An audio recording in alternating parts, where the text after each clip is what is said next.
కడాన మీరు ఒక్కసారి ఆలోచిస్తే తన సొంత చెల్లెలు ఆస్తి తగాదాలు ప్యాలెస్ తగాదాలు విభేదించి వేరే పార్టీలో చేరితే ఆవిడ యొక్క పుట్టుక పైన చెల్లెల పైన తల్లి పైన సోషల్ మీడియాలో పోస్టింగ్స్ పెట్టాడంటే ఎలాంటి వ్యక్తో ఒకసారి మీరు ఆలోచించుకోవాలి. ఇది యొక్క ముఖ్యమంత్రి యొక్క మానసిక స్థితికి నిదర్శనం. ఇక్కడే పవన్ కళ్యాణ్ గారు ఉన్నారు. ఇప్పటంలో మీటింగ్ పెట్టారు, సభకు స్థలం ఇచ్చారు. సభకు స్థలం ఇస్తే ఆ కసితో రోడ్డు వెడల్పు పేరుతో ప్రొక్లైన్లు తీసుకుపోయి ఎక్కడికక్కడ ఇండ్లన్నీ కూలగొట్టాడంటే అది ముఖ్యమంత్రి యొక్క విధానం.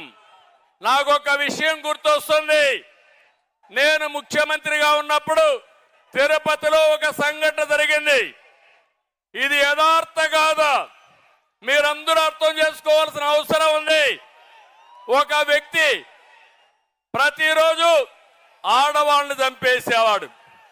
ఎవరైతే ఒంటరిగా పశువులు మేపుతా ఉంటే, ఎవరైతే ఇంట్లో ఒంటరిగా పడుకుంటే అక్కడికి పోయి క్రూరంగా రాళ్లతో కొట్టి చంపేసేవాడు. నేను ముఖ్యమంత్రిగా పోలీసులను అడిగాను, ఎందుకు జరుగుతున్నాయని అడిగాను. ఇమీడియట్ గా పట్టుకోమని ఆదేశాలు ఇచ్చాను, చేయలేకపోయారు. తర్వాత అన్ని కూడా ఎంక్వైరీ చేసి పట్టుకుంటే ఒక వ్యక్తి ఒక నేరాలు చేసి జైలుకు పోయి వచ్చిన వ్యక్తి ఎక్కడికక్కడ హత్యలు చేసే పరిస్థితికి వచ్చాడు. అతనికి ఎక్కడో మహిళల పైన ద్వేషం వచ్చింది. ఆ ద్వేషంతో మహిళల్ని చంపడమే పనిగా పెట్టుకుని 40 మందిని చంపేశారు. ఆ తర్వాత అతను పట్టుకొచ్చి పోలీస్ స్టేషన్ లో పెట్టి జైల్లో పెట్టి కేసులు ఎంక్వైరీ అవుతా ఉంటే రాజంపేట నుంచి వస్తూ ఎన్కౌంటర్ లో చనిపోయే పరిస్థితికి వచ్చాడు. నేను ఒకటే చెప్తున్నా, ఆ కేసుకు ఈ కేసుకు ఒకసారి చూస్తే ఈ ముఖ్యమంత్రి ఈ రాష్ట్రాన్ని సర్వనాశనం చేయడం కోసం ఆయనకు డబ్బులు కావాలి, రాజకీయ వ్యాపారం. దీనికి అడ్డొస్తే చంద్రబాబు లెక్కలేదు, పవన్ కళ్యాణ్ లెక్కలేదు, వేదిక పైన లెక్కలేదు, మీరు లెక్కలేదు. అందరినీ అణిచివేయడమే ఆదేశంగా పెట్టుకుని ముందుకు పోయే పరిస్థితికి వచ్చాడు. నేను అందుకే మిమ్మల్ని అందరినీ కోరుతున్నా, ఈ రోజు మనందరి పైన ఒక పవిత్రమైన బాధ్యత ఉంది. వైఎస్ఆర్ కాంగ్రెస్ పార్టీని చిత్తుగా ఓడించి సైకో నుంచి రాష్ట్రాన్ని విముక్తి చేయాలి. సిద్ధమా తమ్ముళ్ళు అని మిమ్మల్ని అడుగుతున్నా, సిద్ధమా అని మిమ్మల్ని అడుగుతున్నా.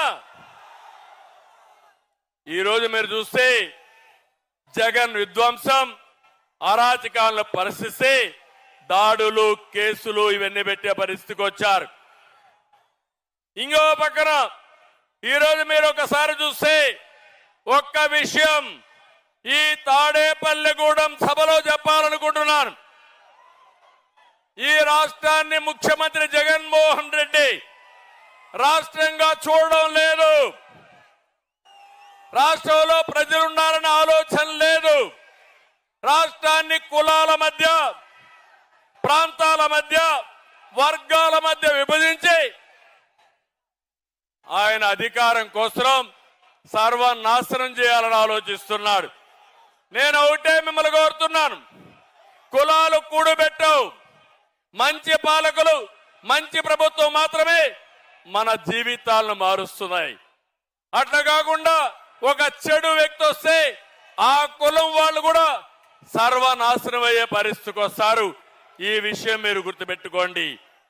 అందుకే ఈరోజు మేము ఒకటే కోరుతున్నాం, ఆంధ్రప్రదేశ్ అంటే ఒక మంచి రాష్ట్రం.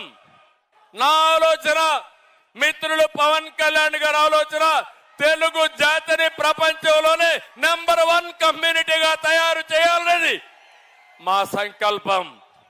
దీనికి మీరు సిద్ధంగా ఉండాలని మిమ్మల్ని అందరినీ కోరుకుంటున్నా. ఈరోజు మేమిద్దరం కలిసి పొత్తులు పెట్టుకున్నాం. మాకు ఏమి భేషజాలు లేవు. ధర్మాన్ని కాపాడడం కోసం అవసరమైతే ఎలాంటి త్యాగాలు చేయడానికైనా మేము సిద్ధంగా ఉన్నామని మరొకసారి విజ్ఞప్తి చేస్తున్నా. ఏం తమ్ముళ్ళో మీరు సిద్ధమా అని మిమ్మల్ని అడుగుతున్నా. టీవీలు చూసే ఆడబిడ్డలో మీరు సిద్ధమా అని మిమ్మల్ని అడుగుతున్నా. ఇంకో పక్క ఎన్ని విధాలుగా ప్రయత్నం చేశారు పవన్ కళ్యాణ్ గారి మీద. విమానంలో వస్తే వీళ్ళబ్బ సొత్తు మారిగా విమానాశ్రయానికి రావడానికి వీలు లేదంట. విశాఖపట్నంలో వీధుల్లో తిరుగుతా ఉంటే తిరగకూడదని ఆయన హోటల్లో కట్టడి చేసే పరిస్థితికి వచ్చారు. కడాన అహంభావం ఎంతవరకు వెళ్ళిందంటే సినీ ప్రముఖులు కూడా శాసించే పరిస్థితికి వెళ్లారు. సినిమా టికెట్ల పేరుతో మహానటుడు చిరంజీవిని, మహాదర్శకుడు రాజమౌళిని అవమానించే స్టేజ్కి వెళ్లారు. నేను బాధపడ్డా, చాలా వరకు నొచ్చుకున్నా.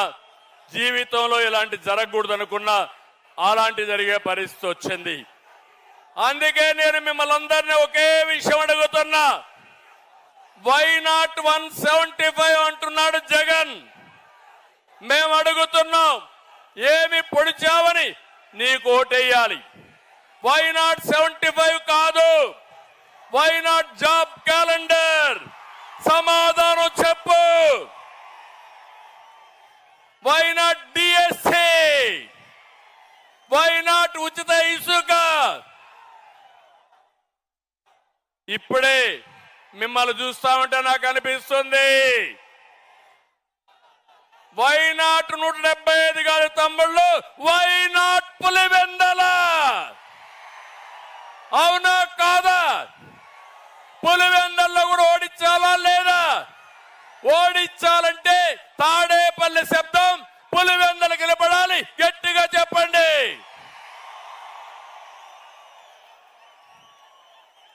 నేను ఒకటే చెప్తున్నా, ఇవన్నీ వదిలిపెట్టు జగన్మోహన్ రెడ్డి.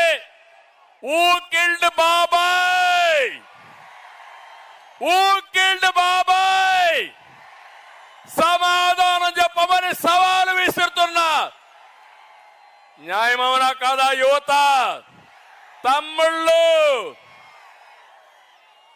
ఇంకో పక్క జగన్ ఒక బ్లఫ్ మాస్టర్. అవునా కదా? బ్లఫ్ మాస్టర్ అవునా కాదా? మామూలుగా బ్లఫ్ మాస్టర్ అంటే అబద్ధాలు పదే పదే చెప్పడం, రెండో చేయని పనుల్ని చేసినట్టు చెప్పుకోవడం. ఇది చేసే వ్యక్తుల్ని బ్లఫ్ మాస్టర్ అంటారు.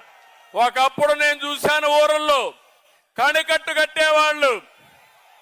కణికట్టు అంటే ఉన్నది లేని పదే పదే చెప్పి మనం నమ్మించాలని ప్రయత్నం చేశారు.